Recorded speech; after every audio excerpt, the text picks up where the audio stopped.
प्रजातंत्र में हमेशा से ये सड़क की जिम्मेदारी रही है कि सदन में कौन जाएगा, ये हमेशा से सड़क तय करते आया है। सड़क पर घूमने वाले लोग, जो जमीन पे रहने वाले लोग हैं, वो हमेशा से ये तय करते रहे हैं कि उनका नेता कौन बनेगा। वो व्यक्ति कितना उनके लिए रॉबिन हुड होगा, उनके लिए क्या कुछ कर पाने वाला होगा, या उसकी क्या छवि रहेगी, ये सब जो है तय करना सड़क का काम है और सड़क पे घूम रहे उन लोगों का काम है।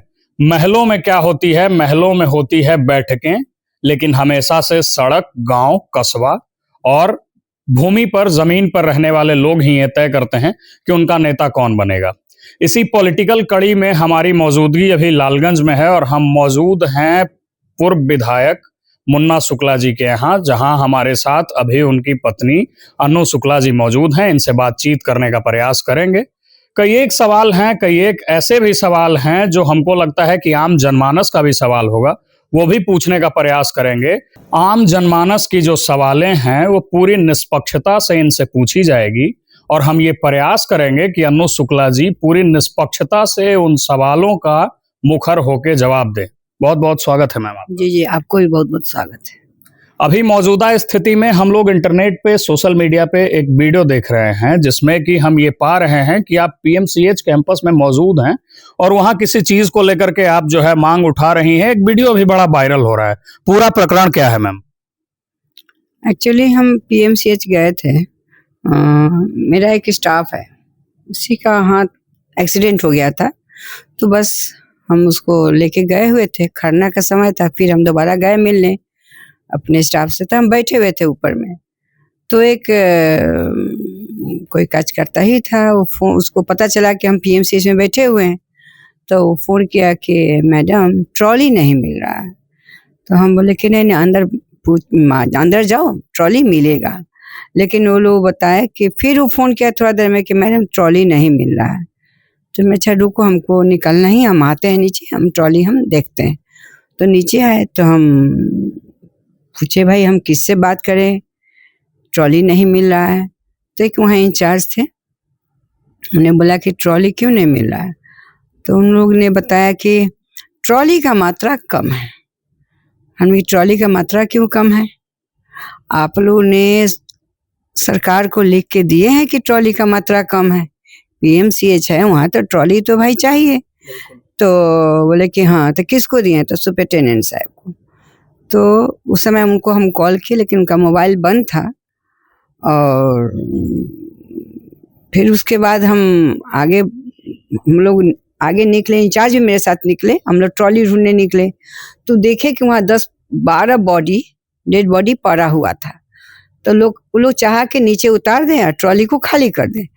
तो हम बोले ये क्या है? तो बोले कि डेड बॉडी है। बोले अभी तक पड़ा हुआ क्यों? तो बोला कि अभी तक पोस्टमार्टम नहीं हुआ। क्यों नहीं हुआ? तो वहाँ के जो भी लोग गार्जियन थे, जो जिनके बॉडी था, गार्जियन लोग थे, बोले मैडम हम लोग 1 बजे से लेके हम लोग बैठे, हम लोग का अभी तक पोस्टमार्टम नहीं हुआ है।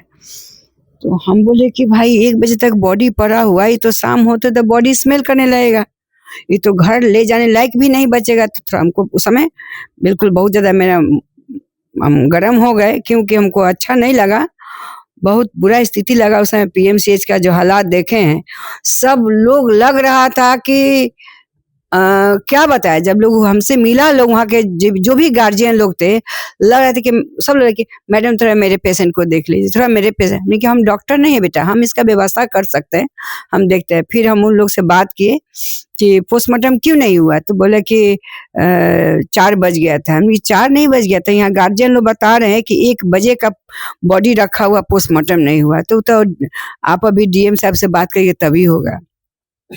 फिर उसी समय हम डीएम को फोन किए और जितने भी डेड बॉडी था सब लोग का रात में 1:30-2 बजे तक हमने पोस्टमार्टम कराया और तब वो लोग घर लेके गए। तो वहाँ का जो पीएमसीएच का जो हालात है वो बहुत बुरा है। माने हम जितना भी निंदा करेंगे वो कम होगा। सरकारी आंकड़ों में ये दिखाया जाता है कि पीएमसीएच मतलब पटना मेडिकल कॉलेज हॉस्पिटल जो है वो आने वाले दिनों में एशिया का सबसे बड़ा अस्पताल बनने जा रहा है। लेकिन वहां की वर्तमान स्थिति ऐसी है, जैसा कि अभी मैम ने बताया, कि 10 से 1200 मतलब लाशें जो थी वो वहां बदहाल स्थिति में पड़ी थी और बाहर जो वहां उनके अटेंडेंट्स थे वो छाती पीट रहे थे, चीख रहे थे इस स्थिति के लिए कि उनको उनके परिजन का शव मिल जाए, लेकिन वहां पोस्टमार्टम नहीं हुआ था, 3-4 घंटे तक छोड़ा गया था। ऐसा मैडम का कहना है। अरे वहाँ तो हम क्या बोले, पेशेंट देखिए, ये किसके नाम, और भी मैं बात आप लोग के मैं माध्यम से मैं कहना चाहती हूँ, वहाँ ट्रॉली का व्यवस्था कराया जाए। बाहर में पेशेंट गाड़ी में लगा हुआ रहता है, ट्रॉली नहीं मिलता है, लोग चिल्लाता है, चीखता है, त्राही मामलों हम लोग को फोन करता है लोग कि मैडम ट्रॉली नहीं मिल रहा है, ये नहीं हो रहा, वो व्यवस्था नहीं है। क्योंकि हम लोग एक नेता है, एक प्रतिनिधि हैं, तो जनता तो हम लोग को फोन करेगी।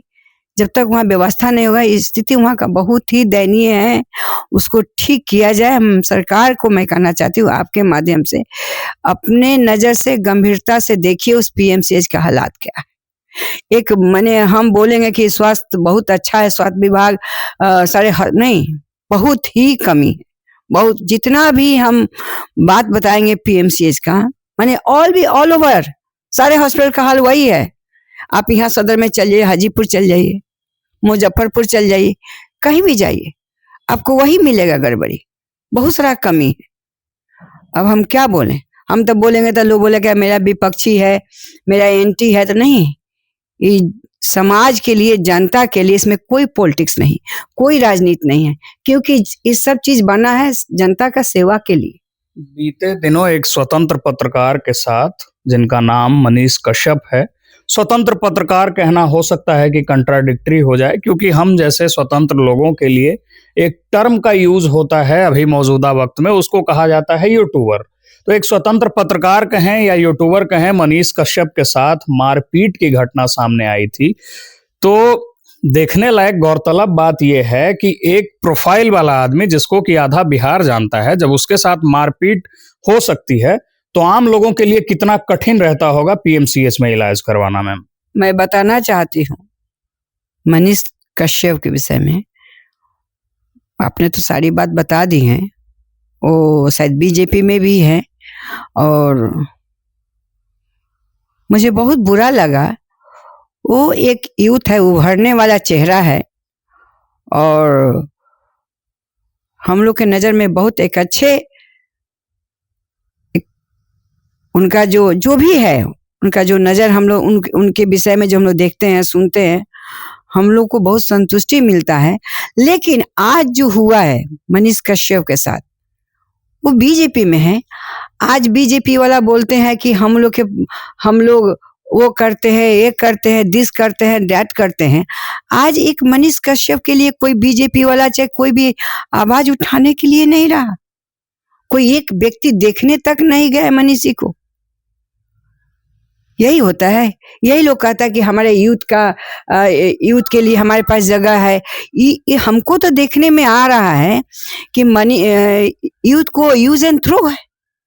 आज मनीष को हेलीकॉप्टर से घुमाया गया, आज कहाँ कहाँ लेके गए लोग प्रचार में, क्या नहीं किया गया। मनीष क्या नहीं किए बीजेपी के लिए, वो बहुत किए। देखिएगा बैक पन्ना उलटिए, आपको देखने को मिलेगा कि मनीष ने बहुत कुछ किया है बीजेपी के लिए। लेकिन बीजेपी ने क्या किया मनीष के साथ? कुछ भी नहीं किया, जीरो पर आउट कर दिया। मैंने मारपीट हुआ उस हॉस्पिटल में, वो क्या करने, वो कोई क्राइम करने गए थे? ऐसा तो कुछ नहीं करने गए, एक किसी पेशेंट का इलाज कराने के लिए गए थे। कोई उनको, जैसे हम लोग को लोग फोन करता है, उनको भी कोई फोन किया होगा कि मनीष जी आप जाइएगा तो हो सकता है कि बेहतर इलाज हो सके। लेकिन वो अच्छी बात नहीं है, उनके लिए कोई उनको देखने नहीं गया। ये क्या बीजेपी वाला कहेंगे कि हम बहुत बीजेपी कहने से नहीं होता है, इसमें पार्टी पॉलिटिक्स की बात नहीं है। आप लोग अपने समाज के लिए, अपने समाज के लिए, आपके साथ जो जुड़ा रहता है, आपके साथ जो रहता है, उसके लिए आवाज नहीं उठाइए, उसके लिए बोलिएगा नहीं, तो फिर करिएगा क्या? अभी देखें मनीष के साथ नाइंसाफी जो हुआ है, क्या कहिएगा। यूथ है, मैं यूथ को मैं कहना चाहती हूँ, मनीष जी के लिए भी आप लोग आवाज उठाइए। मनीष जी के लिए भी आप लोग सोचिए। आज मनीष जी आप लोग के लिए काम करते थे, आप लोग के लिए आवाज उठाते थे, गली गली जाते थे, गांव गांव जाते थे, सब लोग से मिलते थे, सब लोग से बात रखते थे। लेकिन आज देख लीजिए, आज कोई उनको देखने नहीं गया, उनके लिए कोई आवाज नहीं उठा रहा है, तो आप लोग नहीं बोलिएगा तो फिर बोलेगा कौन? कब तक चुप रहिएगा? सच का सामना करिए और सामने आइए।